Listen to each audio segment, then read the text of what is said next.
গৌরহরির নাম করতে করতে, নিতাই চাঁদের নাম করতে করতে সেই নবদ্বীপ ধামে কীভাবে আমার নিতাই গৌরীর মিলন হলো সেই লীলায় আমরা আস্বাদন করব।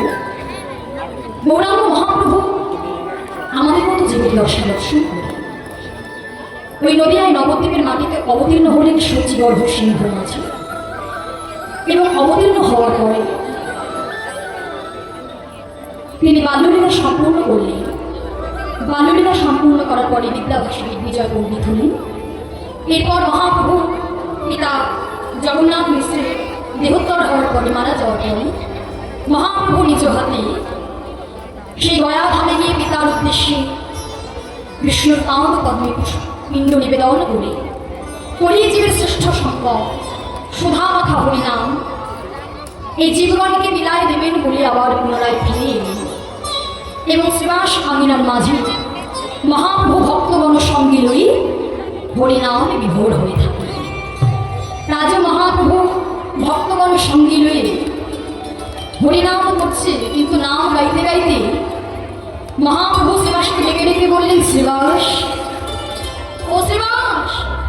প্রভু, তুমি আমায় ডাকছো প্রভু?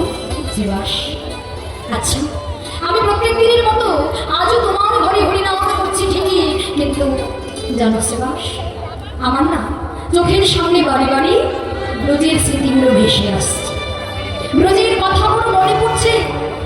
আচ্ছা শ্রীবাস, তুমি আমায় একটি কথা বলবে শ্রীবাস? দয়াময়, কি কথা? কি কথা জানতে চাইছো? বলো বলো দয়াময়, বলো। শ্রীবাস, তোমরা আমায় সকলে বলো, আমি নাকি ব্রজে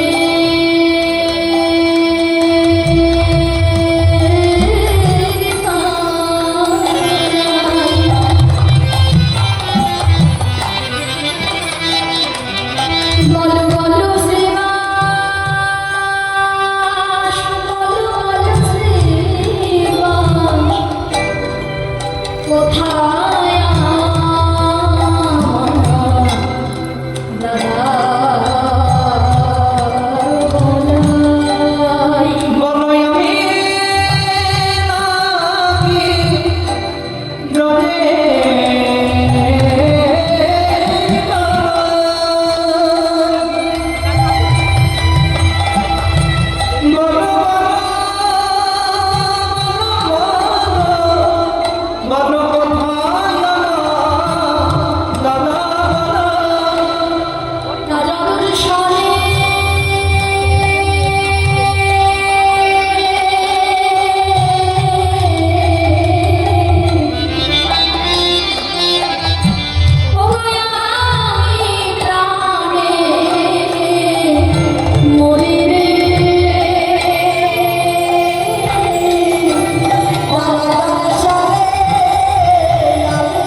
শ্রীবাস পণ্ডিতকে ডেকে ডেকে বলছে, শ্রীবাস, তোমরা আমাকে সবাই বলো আমি নাকি ব্রজের কানাই।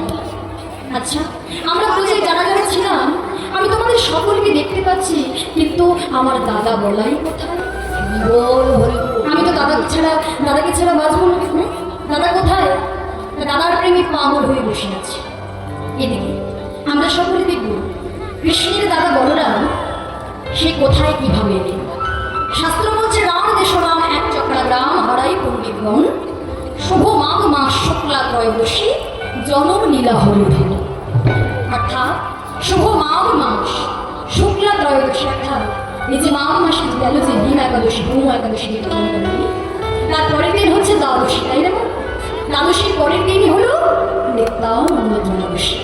সেই নিত্যানন্দ ত্রয়োদশীতে আমরা নিতাই চাঁদের আবির্ভাব দেখি। নিতাই চাঁদ এলেন কোথায়? বীরভূম জেলায় দ্বারদেশের এক চক্র গ্রাম। পিতার নাম হারাই পণ্ডিত, মাতার নাম পদ্মাবতী। সন্তান ঘরে এসেছে।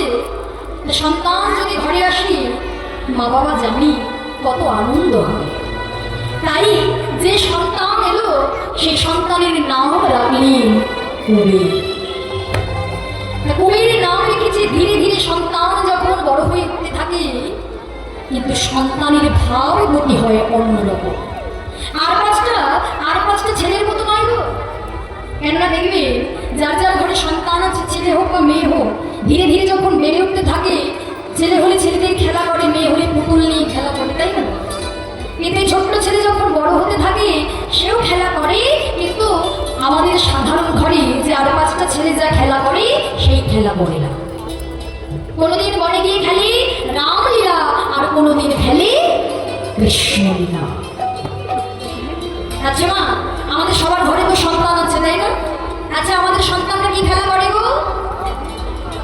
কি খেলা করে গো? বলো মা, বলো। মোবাইল খেলে?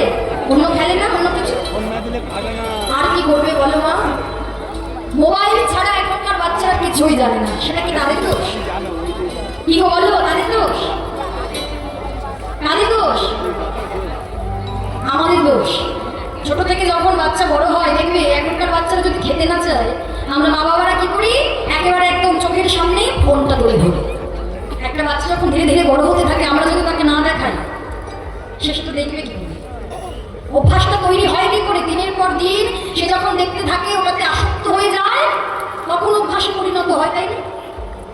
আজকালকার মা বাবারা, আমরা যারা যারা মা বাবা হয়েছি, তারা দেখবেন সন্তান না খেতে চাইলে ছোট থেকে কয়েক মাসের বাচ্চা তাকে আমরা মোবাইল দেখিয়ে খাওয়াচ্ছি, মোবাইল দেখিয়ে ঘোরাচ্ছি, কান্না করলে মোবাইল দেখাচ্ছি, তাই না? এবার এই করতে করতে যখন বড় হয়, ওই বড় হয়ে আর মোবাইল ছাড়া কিছুই জানে না। মোবাইল ধ্যান সব কিছু। তখন তো দোষ দেয়, আরে বাবা যুগের হাওয়া কি আর করা যাবে? এই ছেলেপেলেরা একেবারে কথা শোনে না। সে দোষ যে আমরা আগে থেকে করে রেখেছি, আমরা তো আমাদের দোষ খেয়ে দেখতে চাই, সব যুগের হাওয়া বলে কাটি। কিন্তু এই কুবের, ছোট্ট কুবের যে বড় হতে থাকে, সে বনে গিয়ে খেলে কোনোদিন রামলীলা, কোনোদিন খেলে কৃষ্ণলীলা। যখন কুবেরের বয়স হলো 12 বছর, একদিন মায়ের কাছে এসে বলছো, মা এই যে শোনো না, আমার খেলার সময় হয়ে গিয়েছে, আমার বন্ধুরা দাঁড়িয়ে আছে, তুমি আমায় একটু সাজিয়ে দাও মা। তা মা আমার ছোট্ট ছেলে তো মনের মতো করে সাজিয়ে দিয়েছে। মায়ের চরণে প্রণাম করেছে। মায়ের চরণে প্রণাম করে বলছে, মা তুমি জানো আমার জন্য চিন্তা করো না। আমার যখন খেলা হয়ে যাবে, আমি আবার বেলায় বেলায় ঘরে ফিরে আসবো। এই যে সন্তান যাচ্ছে মাকে প্রণাম করে, কত আনন্দ বলো না? কিন্তু এই যুগের ছেলেমেয়েরা মাতা পিতার চরণে আমরা কেউ প্রণাম করতে জানি না। মাতা পিতার চরণে আমরা প্রণাম করি না, আশীর্বাদ নেই না। ভগবানের সামনে যদি আমরা গিয়ে দাঁড়াই, দেখবে যেতে যেতে যখন ভগবানের কাছ থেকে চলে যাই, আমরা প্রণাম করি, একটা শর্টকাট প্রণাম। কি বলো তো? এই তো, সে তোমার লাগে লাগুক না লাগে না লাগুক, তোমার নেওয়ার দরকার নাও, না হলে বা বলে যায় জয় নিতাই। সবই শর্টকাট। ভগবানকে যে একটু 5 মিনিট দাঁড়িয়ে, 5 মিনিট না 1 মিনিট দাঁড়িয়ে একটু যে প্রণাম করবো ভক্তি ভরে, তুমি দুটো হাত যদি জোর না করো, তুমি যদি মাথাটাই নত না করতে পারো, ভক্তিটা হবে কোথা থেকে? তার যার সামনে যদি মাথাটা নতই না করতে পারো, কোথা থেকে আসবে ভক্তি? তো সবাই তাই এইভাবে প্রণাম করে চলে যায়। তাই এর জন্য সন্তানকে ছোট থেকেই যখন বড় হবে, যুগের হাওয়া তো আছেই মা, কিন্তু ছোট থেকে যে সন্তানগুলো আস্তে আস্তে বেড়ে উঠছে তাদেরকে নিয়ে গিয়ে হরিকথা শ্রবণ করাতে হবে, কৃষ্ণ কথা শ্রবণ করাতে হবে, ভক্তদের চরণে গিয়ে প্রণাম করাতে হবে, সাধুদেরকে প্রণাম করতে বলতে হবে। ছোট থেকে যদি শিশুকে মা বাবা শিক্ষা দেয় যে তুমি প্রণাম করো, কতদিন না করবে দেখবে ধীরে ধীরে একটা অভ্যাসে পরিণত হবে। স্নান করে প্রথম কর্তব্য হবে ঠাকুরের চরণে নিজেকে নত করা, সমর্পণ করা। স্নান করে এদিক ওদিক ছেড়ে দিলে হবে না, ধীরে ধীরে তুমি এইভাবে যদি করতে পারো, কেননা সে যখন শিশু থাকে সে থাকে নরম। কেননা দেখবে কুমোর মশাই যখন একটা কিছু তৈরি করে নরম কাদামাটি নিয়ে তৈরি করে, তাই না? কি গো মা, করে না? এবার নরম থাকলে সে যেমন তেমন আকার দিতে পারে, কিন্তু যখন মাটিটা শক্ত হয়ে যায় তখন কি সে সেই আকার দিতে পারবে? পারবে না। যখন তৈরি করতে যাবে শক্ত মাটিটাকে কি হবে? তৈরি হবে না, মাটিটা ভেঙে যাবে। এই জন্য ছোট থেকে সন্তানকে সেই শিক্ষায় শিক্ষিত করতে হবে, তাই না? এই ছোট্ট কুবের মায়ের চরণে প্রণাম করে জগৎজীবকে শিক্ষা দিচ্ছে। মানে আসে এই বলে কুবের চলে যাচ্ছে। বনে গিয়ে সমবয়সী আরো 5টা শিশুদেরকে সঙ্গে নিয়ে বোঝায়, ভাই শোন, কালকে বনে আমরা এসেছিলাম, কালকে কি খেলা করেছিলাম মনে আছে? কি খেলেছিলাম? কৃষ্ণলীলা খেলেছিলাম। আজকে কি খেলবো? রামলীলা। রামলীলা করলে সাজতে হবে। কে কি সাজবে একটু বলতো? রাম হবে? এই যে তোমার এই বলো, কি রাম সাজানো যাবে? হ্যাঁ, ওর কি রামের মতো চেহারা? না না, তোকে রাম সাজানো যাবে। আরে বাবা, যাকে একটু দেখতে হবে তেমন ভালো, তাকে তো রামটা সাজাতে হবে। হনুমান সাজবে? হনুমান তো বীর, তুই তো বীর, ঢাকায় দিয়ে দিতে হবে। ঠিক আছে, তুই হবি রাম, তুই হবি হনুমান, তুই হবি সুগ্রীব, তুই হবি জাম্বুবান। আচ্ছা রে, সবাইকে তো সাজালি, আচ্ছা তুই কি সাজবি? কেন যে কালকে কি সেজেছিলাম তুই বল? ও মনে আছে? বেশ, কালকে আমি সেজেছিলাম কৃষ্ণের দাদা বলরাম, শুনে যায়। আর আজকে আমি কি সাজবো?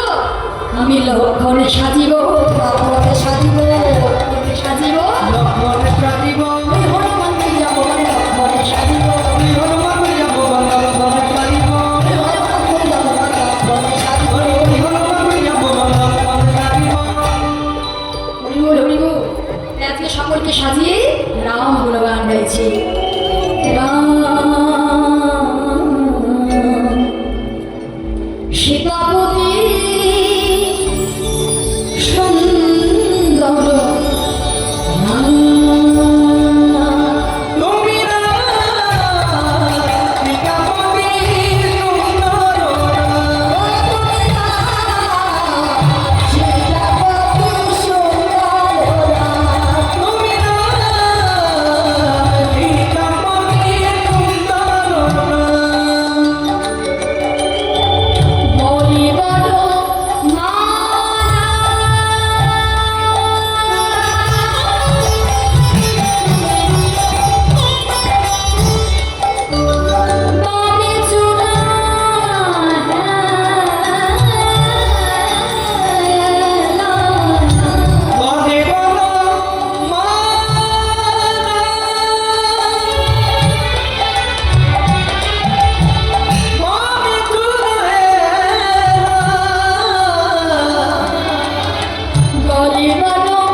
আর এদিকে তার গৃহে পদ্মাবতী হারাই পণ্ডিতের ঘরে এক সন্ন্যাসী রাবণ।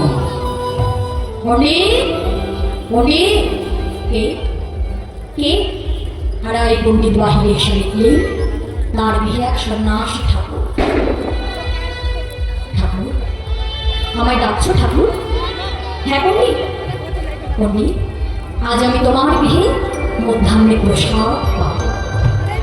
যেই বলেছে তোমার বিয়ে মধ্যাহ্নে প্রসাদ পাবো, মনে মনে আনন্দ হচ্ছে। পদ্মা আমাকে ডেকে ডেকে বলছে, পদ্মা একবার এসো, একবার বাহিরে এসে দেখো, দেখো কে এসেছে, কে এসেছে, কে গো? বাহিরে এসে দেখছে সন্ন্যাসী ঠাকুর। স্বামীর কথা মতো পদ্মাবতী সেই সন্ন্যাসী ঠাকুরের চরণটা ধোয়াই দিয়ে চরণ ধৌত জলে ধু জলে পান করলেন। পদ্মা, পদ্মা, আজ আমাদের গৃহে সন্ন্যাসী ঠাকুর প্রসাদ পাবে, যাও সেবার আয়োজন করো পদ্মা, সেবার আয়োজন করো। কেননা অনেক ভাগ্যের ফলে বৈষ্ণব আসিয়া মিলে বৈষ্ণব সেবার বড় আয়োজন। এক দুদিনের সুপ্রীতির ফলে গৃহে বৈষ্ণবের আগমন ঘটে না পদ্মা। কোটি কোটি জন্মের সুপ্রীতি যদি থেকে থাকে, তাহলে তার গৃহে বৈষ্ণব আসে, তার গৃহে বৈষ্ণব সেবা করে, তাই না বলো? ওমা দেখলে বৈষ্ণব সেবা যারা প্রকৃত ভক্ত হয় তারা বৈষ্ণব সেবা দিতে ভালোবাসে, বৈষ্ণবকে দান করতে ভালোবাসে। কিন্তু আমাদের মতো ভক্ত, হ্যাঁ গো, আমাদের মতো ভক্ত বৈষ্ণবকে সেবা দিতে চায় না। এখনো দেখবে মাঝে মধ্যে কোনো ঠাকুর বৈষ্ণব কীর্তন করতে করতে হরিকথা বলতে বলতে নাম গাইতে গাইতে আসি, একটু অন্য এক মুষ্টি অন্য লেগে বলে, তাই না? আচ্ছা একটা কথা চিন্তা করে দেখো তো মা, যখন ভরা দুপুরবেলায় আসে কোনো বৈষ্ণব আমাদের গৃহে, আমরা দেই, কেউ কেউ দেই, আবার কেউ কেউ কি বলি, আরে বাবা এখন আসার সময় হলো ভরা দুপুরবেলা, এখন আমি তোমায় এখন ভিক্ষা দেবো? না না, হবে না, যাও চলে যাও, চলে যাও, পরে এসো। আবার কেউ কেউ বলে, আরে বাবু আমার তো হাত জোড়া আছে, তুমি বলো আর কত বাড়ি ঘুরে আসো, তারপরে আমি তোমার। কিন্তু এটা আমরা কেউ মনে রাখি না, এটা আমরা কেউ মনে রাখি না যে কোটি কোটি জন্মের সুপ্রীতি থাকলে তবে তুমি বৈষ্ণবের চরণ পাবে, কৃপা পাবে, বৈষ্ণব সেবা করবে। যার সুপ্রীতি নাই, যদি ভেবে থাকো আমার কাছে অর্থ আছে তার দ্বারাই সব কিছু করে ফেলবো, হবে না, হবে। এখন যেমন এখানকার দাদা ভাইয়ের উদ্যোক্তারা শুনলাম 5-6 জন দাদা ভাই মিলে ভিক্ষা করে গ্রামে গ্রামে গিয়ে প্রতি বৎসরের ন্যায় এই বৎসরে মহতি হরিবাসনের আয়োজন করেছে। তাহলে চিন্তা করো তোমার কি দরকার তাদের? একটা বছর তারা যে বাড়ি বাড়ি ঘুরে ঘুরে তোমাদের দাঁড়িয়ে দাঁড়িয়ে কি ভিক্ষা করছে, কি দরকার? তারাও তো বাড়িতে বসে থাকতে পারে অন্যদের মতো। আমরা তো সবাই যাই না, সবাই যাই, সবাই যাই না, তাদের কি দরকার গো? তারা যে ভগবানকে বড় ভালোবাসে, তোমরাও ভালোবাসো। তোমরা যদি ভালো না আসতে তাহলে তোমরা ছুটে আসতে পারতে না, ঘরে তো থাকতেই পারতে। যারা যারা ঘরে আছে তারা হয়তো কোনো কাজে ব্যস্ত বা টিভি সিরিয়াল নিয়ে ব্যস্ত, সংসারে দৈনন্দিন জীবনে ব্যস্ত। সে কৃপা করেনি তাই সে আসতে পারেনি। সে যদি কৃপা করতো তুমি অবশ্যই আসতে পারতে। সে কৃপা করেনি, সে চান না, কেননা তার নয়নের পলক ছাড়া, ইশারা ছাড়া গাছের একটা পাতাও নড়ে না।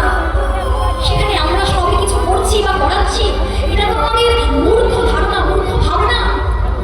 আমরা অনেকে বলি না, দেখবে যারা ধনীমানি হয় তারা যদি বাড়িতে হরিবাসনের আয়োজন করে, একেবারে যখন বড় বড় মন্দির নির্মাণ হয়, অনেকে নিজের বাড়িতে মন্দির স্থাপন করে, তাই না? একেবারে মার্বেলে পাথরে লিখে দেওয়া হয়, একেবারে অমুক জন তৈরি করেছে, এ তৈরি করেছে, নাম বড় বড় একেবারে খোদাই করে দেওয়া হয়। আরে বাবা, কে তৈরি করেছে? কার সাধ্য আছে তৈরি করবে? ইহ জাগতিক জগতে আমরা যতটুকু ধন পেয়েছি, ঐশ্বর্য পেয়েছি, সে কৃপা করেছে বলে আমরা পেয়েছি। ওই আমরা বলি মাথার ঘাম পায়ে ফেলে আমরা তবে এত কিছু করছি না, সে সুযোগটা করে দিয়েছে। সবাই কি করতে পারে? সবাই করতে পারে বাবা? সবার ভাগ্যে একই জিনিস থাকে? থাকে না। এর জন্যই সে যতটুকু কৃপা করে ততটুকুই আমরা পাবো বা পারবো করতে। এর জন্যই বড় বড় দেখবে ধনীমানি ঘরে যদি হরিবাসনের আয়োজন করে, অনেক জায়গায় এমন বলা হয় যে আয়োজন সম্পূর্ণ, একেবারে প্যান্ডেল হয়ে গিয়েছে, লাইট হয়ে গিয়েছে, বিগ্রহ আনা হয়ে গিয়েছে, কিন্তু কোনো না কোনো কারণবশত দুর্ঘটনার জন্য হরিবাসর বন্ধ হয়ে গেল। হয় না? হয়তো আমরা নিজেরাও সেটা উপভোগ করেছি। আমাদেরকে তো সবাই নিয়ে যায় আমন্ত্রণ জানিয়ে আজকে যেমন নিয়ে আসা হয়েছে তেমন ভাবে সবাই ডাকে, কিন্তু যাদের ভাগ্যে কপালে থাকে না তারা সকালেও ফোন করে বলে দিদি ভাই হবে না, দুর্ঘটনা ঘটে গেছে। তাহলে তার কপালে নেই, আসবে না বৈষ্ণব, আসবে না ভক্ত, পাবে না চরণ ধরি, সে যবে কৃপা করবে তবে পাবে। এর জন্যই বলছে পদ্মা এক দুদিন নয় কোটি কোটি জন্মের সম্পৃক্তি থাকলে তবে বৈষ্ণবকে সেবা দেওয়া যায়, বৈষ্ণবের চরণ ধুলি পাওয়া যায়। যাও সেবার আয়োজন করো, খুব দরিদ্র তো হঠাৎ করে বৈষ্ণব এসেছে জেনে ঘরে যা ছিল তাই সেবা, তাই নিরন্ধন করে বৈষ্ণবকে সেবা দিচ্ছে। ঠাকুর সেবা করো। সন্ন্যাসীকে সেবা করিয়ে সন্ন্যাসী আচমন করে বললেন মা আমার তো হয়ে গেল, এবার তোমরা প্রসাদ গ্রহণ করো। সন্ন্যাসী ঠাকুর এখন না, আমাদের একমাত্র সন্তান সে বড় মাঝে খেলা করতে গিয়েছে, সে ফিরে এলেই তবেই আমরা সেবা করব। মায়ের মুখের কথা শেষ হতে না হতে ছোট্ট কুমের আমার সীতারাম সীতারাম গাইতে গাইতে প্রবেশ করল। আর অচেনা কৃষ্ণকে দর্শন করে একেবারে ভয়ে জড়সড় হয়ে মাকে জড়িয়ে ধরেছে। মাকে জড়িয়ে ধরলে মা বলছে বাবা যাও সন্ন্যাসীকে প্রণাম করো, সে যে বৈষ্ণব প্রণাম করো। আর যেই আমার তুমি সন্ন্যাসীর চরণটা স্পর্শ করতে যাবে অমনি সন্ন্যাসী ঠাকুর সেই চরণটা সরিয়ে নিল। মনে মনে বলছে কি কেউ জানো আর না জানো, তুমি তো জানো তুমি কে আর আমি জানি আমি কে। মনের ভাবে গোপন করে পদ্মাবতীকে বলছে মাগো ছোট্ট দূরের শিশু প্রণাম করতে হবে না, সন্তান এসেছে, যাও প্রসাদ সেবা করো। সন্তানকে নিয়ে প্রসাদ সেবা করে সারা নিশি কৃষ্ণ কথা শুনবে বলে বলছে ঠাকুর তুমি আমাদের কিছু কৃষ্ণ কথা শ্রবণ করো। সন্ন্যাসী বলছে মা আমি কৃষ্ণ কথা কি বা জানি, আমি তো কিছু জানি না, সে যতটুকু আমাকে দিয়ে বলাবে আমি ততটুকু বলতে পারবো। এটাই হচ্ছে বৈষ্ণবের লক্ষণ। কেননা যে দেখবেন প্রকৃত বৈষ্ণব প্রকৃত সন্ন্যাসী যে জন গুণী হন সে কিন্তু কখনো নিজের ভাবটা নিজে পেটায় না। আমরা ইহ জগতে তো এইটুকু শিক্ষা অর্জন করে আমরা সবাই বলি যে আমি এত বড় ডিগ্রি অর্জন করেছি, আমি এই করেছি, আমি তাই করেছি। যারা প্রকৃত বৈষ্ণব হয় ভক্ত হয় শাস্ত্র বলে নমন্তি ফলিন বৃক্ষ, কোন বৃক্ষে যদি ফল ধরে বৃক্ষের ভারে ফলের ভারে বৃক্ষের ডালটি নিচু হয়ে যায়। তাই হরি হরি,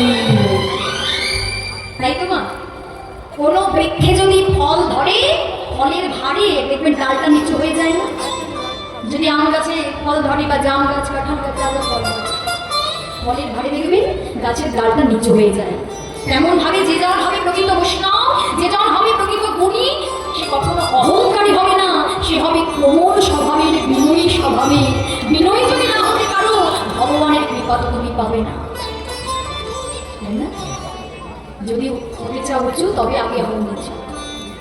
এর জন্যই সন্ন্যাসী ঠাকুর বললেন আমি কি বা জানি, সে যতটুকু বলাবে আমি ততটুকুই বলাবো। সারা নিশি সে বৈষ্ণবের মুখে কৃষ্ণ কথা শ্রবণ করতে লাগলেন। কৃষ্ণ